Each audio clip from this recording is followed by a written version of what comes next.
আমাৰ ধৰ্মীয় সংখ্যালঘুসকল বৰ্তমান যি লঞ্চিত বঞ্চিত হৈ আছে গোটেই অসমত মিয়া বুলি যি হিন্দু সমাজে যি তুচ্ছ তাচ্ছিল্য কৰি আছে ডিং কাণ্ডৰ পৰিপ্ৰেক্ষিতত সঁচা কথা ক'বলৈ গ'লে যি উজনি অসমত লাচিত সেনাৰ নামত যি শৃংখল চলিহা নামৰ এজন গুণ্ডা প্ৰকৃতিৰ লোকজনে যি আমাৰ ধৰ্মীয় সংখ্যালঘু সমাজৰ কিছু শতাংশ মানুহ দুখীয়া মানুহ তেওঁলোকে উজনি অসমৰ বিভিন্ন জিলাসমূহত কাম বন কৰি খায় আৰু এই বিশৃংখল চলিহা নামৰ বিশৃংখলৰ সৃষ্টি কৰা লোকজনে আমাৰ উজনি অসমৰ এই দুখীয়া নিচলা মানুহবিলাক যিসকলে কাম কৰি খায় তাৰ পৰা খেদি পঠিয়াইছে শৃংখল চলিহাক আমি হকিয়াই দিছো অনতি পলমে আমাৰ যি ধৰ্মীয় সংখ্যালঘু লোকসকলে তাত কাম বন কৰি খাই আছে তেওঁলোকক কোনো অত্যাচাৰ বন্ধ কৰাৰ কাৰণে আমি হকিয়াই দিছো কাৰণ আজিৰ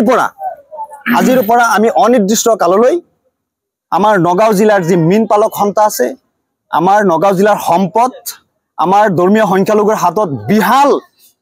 মীন যি মাছৰ ব্যৱসায় আমাৰ ধৰ্মীয় সংখ্যালঘুৰ হাতত আছে যি মাছৰ ৰপ্তানি কিন্তু উজনি অসমত এই ধৰ্মীয় সংখ্যালঘু লোকসকলে কৰে আৰু তাৰ পৰিপ্ৰেক্ষিতত কিন্তু উজনি অসমৰ লোকসকলে এই কম দামত মাছ খাবলৈ পায় গতিকে আমি আজি মীন পালক সন্থাই থিৰাং কৰিছো যে অনাগত দিনত অনিৰ্দিষ্ট কাললৈ আমি আমাৰ যি মূল্যৱান সম্পদ মাছ আমি উজনি অসমত ৰপ্তানি নকৰো বিশেষকৈ তিনিচুকীয়া আৰু শিৱসাগৰত দৰকাৰ পৰিলে আমি মাছ পচাই দিম তথাপি উজনি অসমৰ কোনো জিলাত আমি মাছ ৰপ্তানি নকৰো দৰকাৰ পৰিলে আমি গুৱাহাটীৰ ফালে মাছ লৈ যাম কিন্তু উজনি অসমৰ কোনো ঠাইতে মাছ ৰপ্তানি নকৰো গুণ্ডা শৃংখল চলিহাই তেতিয়া গম পাব তাৰপিছত মাছৰ মূল্য কিমান আমাৰ হাততো শক্তি আছে আমাৰ হাততো সম্পদ আছে আমি অসমৰ নিচলা নহয় আমি অসমত কৰবাত পৰা উৰি আহি আমি ইয়াত থিতাপি লোৱা নাই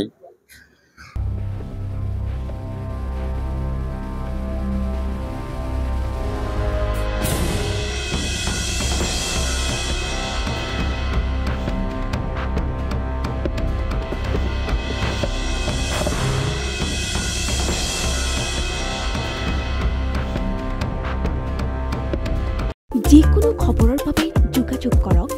7099017330 অথবা 7099017390 নম্বৰত